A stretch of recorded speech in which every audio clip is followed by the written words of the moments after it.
what do people tend to do politically?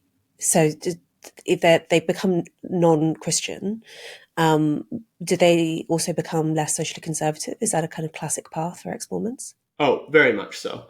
I do want to touch for a moment on the politics of Mormons in that it's not quite what people expect looking at the right wing in America in general.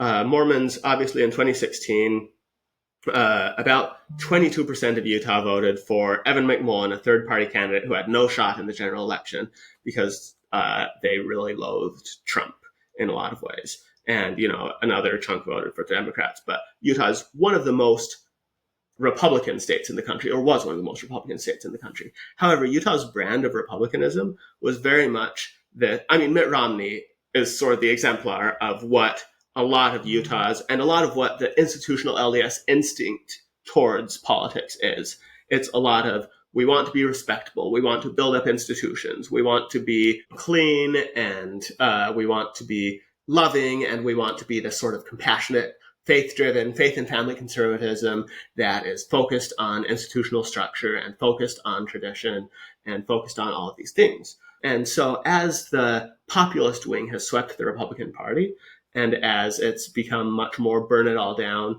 we must tear down the institutions, forget about being nice, it's time to play dirty, we want to be crass, we want to roll in the mud like those other guys, a lot of this.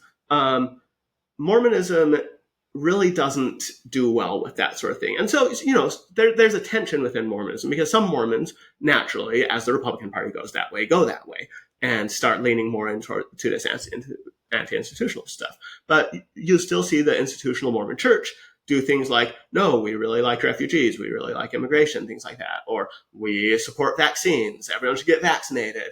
And they barely even, the political considerations for it, like I'm sure that they're like 80, 90-year-old men who are saying some of these things from the top down, and they don't make a lot of political statements, but like they're not thinking of it in these very partisan political terms. That is to say, there's this struggle going on with all of that. And so people leaving it are stepping away from all of that. But yes, what happens stepping away from all of that, from that pretty interesting struggle, is that most of them will look at it, and most people, because people don't really, as much as everyone will tell you they changed their mind because they learned new facts. People change their minds because they have an unmet need. People change their positions because they have an unmet need. And because there's some tension in their world that is not being resolved until they change positions. And the most natural way out of Mormonism, and the most natural unmet need, particularly in modern culture, as modern culture becomes much more institutionally progressive, is that your good progressive instincts will be kicking back against your Mormon instincts. And your one set of institutionalism will be kicking back against this other set of institutionalism. And you're wanting to be a good person by being respectful to gay people and including gay people and supporting gay marriage and being a feminist and supporting all these things is kicking against your patriarchal homophobic church and what have you. And so very much the most natural way to being an ex-Mormon for a lot of people is the tension that is somewhat there. Or even if that isn't specifically the tension, as soon as you abandon this notion that there's this divine guidance there, first of all, you start to notice that there were a lot of ways where you were convincing yourself of things that were not true, and you were letting them impact your worldview in very deep ways. So, for example, I look at Mormons will talk about how in 1978 there was a policy change about Black people being able to get the priesthood, and what they don't internalize nearly in the same way is the extent to which, back in the 1940s or whatever, church leadership was very emphatically adamant that Black people were fundamentally, from before this life began, unequal, and that they had been sent to bodies where they were unworthy of this priesthood and unworthy of some of these blessings of the gospel because they had been less faithful in a previous life, and that racial intermarriage was and had always been demonic, essentially, had been completely abhorrent to the eyes of any faithful person. And over time, that warps, and people sort of forget that everyone a generation before very sincerely believed that, and very sincerely believed that that was very deeply part of the doctrine. Um, and so when you're stepping away, you look at it and say, you know, I was letting this system influence my thinking in a lot of ways, and it clearly, by its own standards, in the past influenced people's thinking in those ways, in ways that were against its own standards now and against my own ethics now. Therefore, it makes sense to recoil against this in a lot of ways and to push against this in a lot of ways, is very much the ex-Mormon frame and what leads them instinctively to progressivism. And I don't think they're wholly wrong in that, or I think there is a lot of good reason for them to land in that position. Briefly on this race question, am I right that Mormons are still like overwhelmingly English? In terms of if you did like 23andMe analysis of current Mormons, they would overwhelmingly come from the British Isles. In Utah, yes. At this point, Mormonism is a worldwide church. There are more members outside the United States than there are inside the United States. You have, say, the island of Tonga in the Pacific. 50% of them were baptized Mormon at some point. Wow, So you I have didn't know these that. pockets in different places. But in terms of Utah, in terms of the pioneers, in terms of like what I would almost call Mormonism as an ethnicity, yes, it is very much Anglo.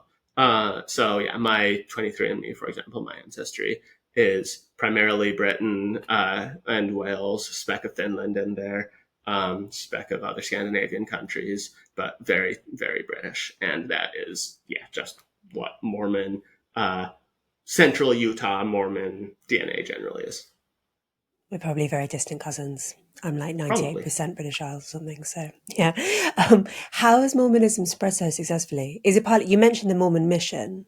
Is it partly because of that? Because of there's so much work goes into um, evangelism? Yeah, I mean, they would certainly say so, and I don't think they're wrong in that. I think, particularly in the past, Mormon evangelism was really successful in a lot of ways, and missionaries would go out, they'd spend 2 years, and a lot of them would convince a lot of people, or would convince enough people to get it to spread. And, you have a culture of every member is expected to spread it, every member is expected to look for any opportunities to invite those who are ready to come join with them and everything. And I would say that uh, in the past, it was a lot easier, perhaps, for people to do it with more conviction. Um, at this point, I do think that Mormon evangelism, in a lot of ways, is stuck trying to persuade people that it fits with their worldview almost as much as they should fit with its worldview. That is, it still says the same things, and it still tries to bring people into the same frame. But we live in an age of increasing secularization, and we live in an age where a lot of people are increasingly skeptical of the sort of claims that Mormons would make about how to find truth, where people will look online and look for information about it versus just saying, yeah, sure, I'll read this book and pray about it. And if I get a warm feeling about it, then that must mean that this is from God and I should devote my whole life to this. You get some going that way still, but the frame that most people are in isn't really a frame where that's persuasive at this point. So yes, for a while, this evangelism was very successful with it. I don't think that this evangelism will be or has been particularly adaptive to modern developed countries. In as much as the church is still growing, and I haven't looked specifically at the numbers recently, but it's been plateauing and in some places declining. It is in developing countries like Latin America, Africa. I went on my mission in Australia. We worked mostly with immigrants. There weren't Australians who wanted to talk about Mormonism, very many, like not native Aussies. So we would mostly chat with overseas Chinese students or the Pacific Islanders in the area or this or that, just because those were the people who would chat with us. And I think that's pretty inevitable to continue and to continue to cause issues for its evangelism in this day and age. Interesting. I believe the same thing is true of Jehovah's Witnesses.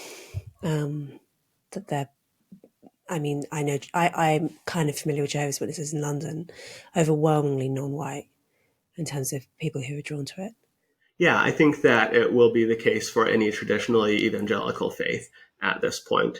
And, you do see resurgence of people who are coming back to Christianity for cultural reasons. And making, some of them will make the very trad cath argument, online trad cath neo-reactionary argument, what have you. Some of them will return towards other high church aesthetics or high church culture, and be really culturally drawn to those things. If you're drawn to it for that, I mean, you can make a case for Mormonism for that, but Mormonism isn't going to make its own case for that. Mormonism is going to say, no, we're true, and you should join us because Joseph Smith was a prophet. It's a lot more natural for someone like that to be drawn to something with more history and a deeper theology and a longer claim to tradition if what they want is this tradition and this culture or aesthetic or what have you. Some churches are not experiencing growth due to this traditionalist resurgence, but certainly experiencing a shift in composition due to it. I think Mormonism is unlikely to experience that in the same way to the same degree.